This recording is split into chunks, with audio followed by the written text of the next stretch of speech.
Il y a 100 000 ans, tu marches dans de hautes herbes. Le soleil se couche. Tu entends quelque chose bouger derrière toi. Tu te retournes et tu aperçois deux yeux jaunes qui reflètent les derniers rayons du jour. Un lion des cavernes, 2 fois plus grand que n'importe quel lion vivant aujourd'hui. 320 kilos de muscles, de griffes et de crocs. Et il te fixe droit dans les yeux. Tu n'as ni arme à feu, ni couteau, ni même un bâton taillé. Tes dents sont plates, tes ongles ne servent à rien. Tu ne peux pas le semer à la course. Tu ne peux pas lui échapper en grimpant. Tu ne peux pas l'affronter. Alors comment es-tu encore là? Comment tes ancêtres ont-ils survécu dans un monde où tout semblait conçu pour les tuer? Commençons par identifier ce qui nous chassait vraiment. En 1924, Raymond Darmy au jour un crâne en Afrique du Sud qui allait tout changer. Il appartenait à un enfant, un lointain ancêtre humain d'environ 3 ans, dont les orbites étaient traversées par 2 trous parfaitement espacés pour correspondre aux canines d'un léopard. Cet enfant était une proie, pas une tragique victime du hasard, une proie. Pendant des millions d'années, les humains n'étaient pas des chasseurs. Nous étions chassés. Et les prédateurs que nous affrontions n'étaient pas seulement dangereux, c'étaient des tueurs, au sommet de la chaîne alimentaire, façonnés par des millions d'années d'évolution pour traquer les grands mammifères. À commencer par le chat à dents de sabre, le Smilodon fatalis, des canines de 28 cm,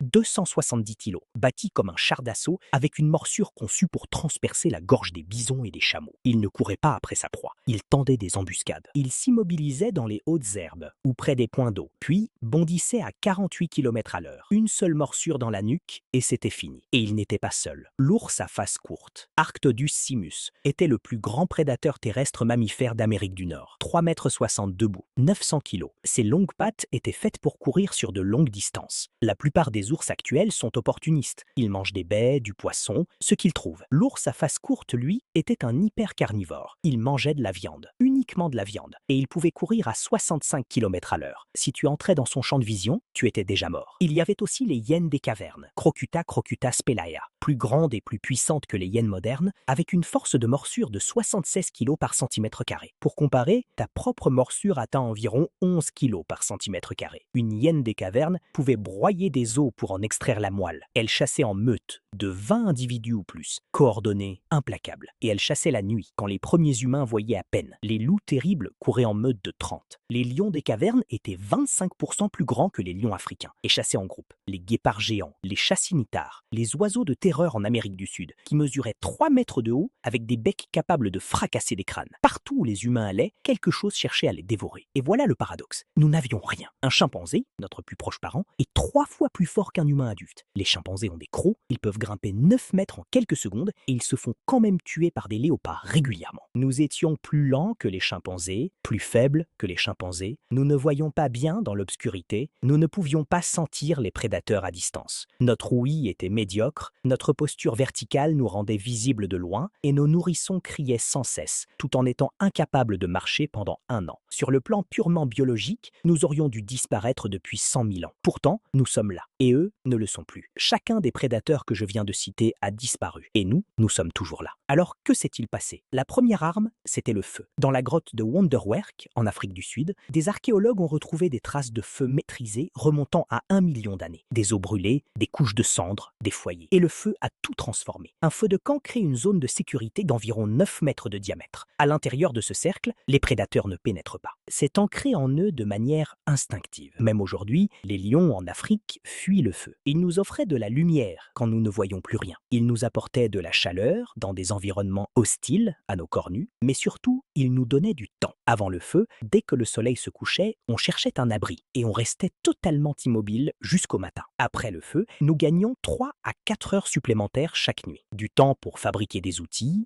pour planifier, pour communiquer. Et le feu fit encore une chose essentielle. Il nous permit de cuisiner. La viande cuite contient plus de calories et se digère plus facilement. Plus de calories signifiait que nous pouvions nous permettre de développer des cerveaux plus volumineux. Et des cerveaux plus grands signifiait une meilleure capacité à résoudre les problèmes. Mais le feu seul ne nous a pas sauvés. La deuxième arme, c'était l'endurance. Nous sommes de piètres sprinteurs. Un chat à dents de sabre pouvait atteindre 48 km à l'heure en 3 secondes. Notre maximum tourne autour de 45, et seulement sur une courte distance.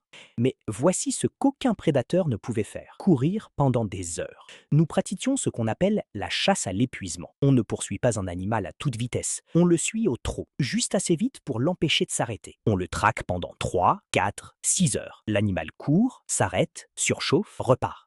Il ne transpire pas comme nous. Il ne peut pas se refroidir en se déplaçant. Il finit par s'effondrer, terrassé par un coup de chaleur. Et on s'approche et on l'achève avec une pierre. Les humains sont la seule espèce sur Terre capable de faire cela.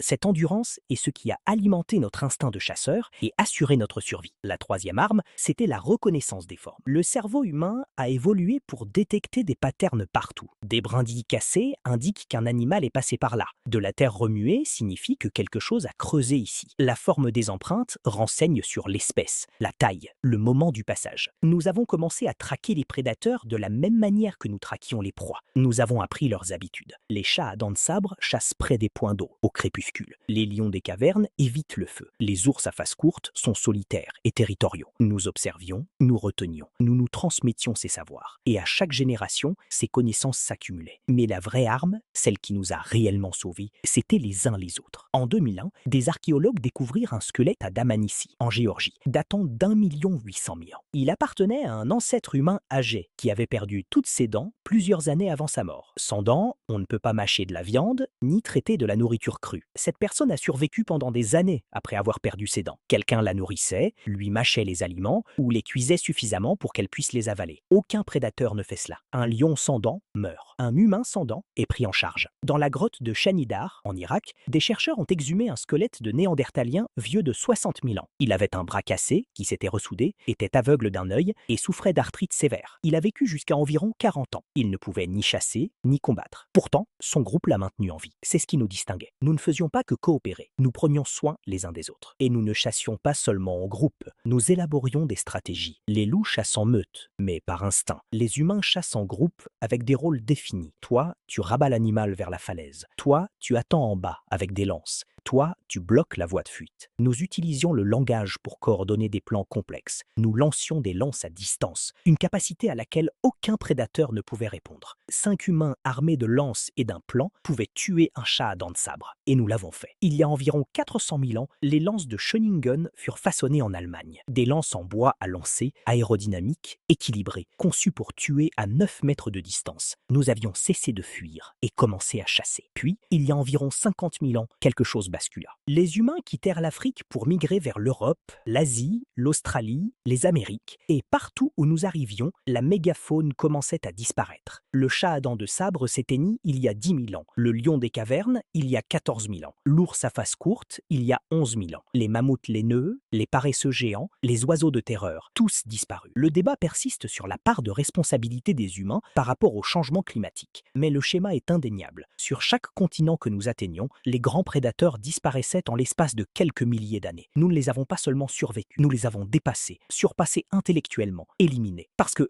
voici la vérité, l'évolution a doté chaque prédateur d'un avantage unique. La vitesse, la force, le venin, le camouflage. Mais l'évolution a offert aux humains quelque chose de différent, l'adaptabilité. Nous ne pouvions pas distancer un ours à face courte, alors nous lui lancions des pierres de loin. Nous ne pouvions pas mordre aussi fort qu'une hyène des cavernes, alors nous travaillions en groupe pour l'encercler. Nous ne voyions pas dans le noir comme un lion des cavernes, alors nous faisions du feu et transformions la nuit en jour. Chaque faiblesse biologique nous a contraints à inventer une solution, et ces solutions se sont accumulées au fil de milliers de générations, jusqu'à faire de nous quelque chose qu'aucun prédateur ne pouvait apprendre à combattre. Pendant 2 millions d'années, nous avons été des proies. Nous nous cachions dans les arbres, nous fuyions des ombres, nous perdions des enfants face à des léopards sans pouvoir rien faire d'autre que pleurer. Mais nous possédions une chose qu'aucun prédateur n'avait, la capacité d'apprendre de nos erreurs et d'enseigner à la génération suivante à ne pas les reproduire. Et avec le temps, cela a suffi.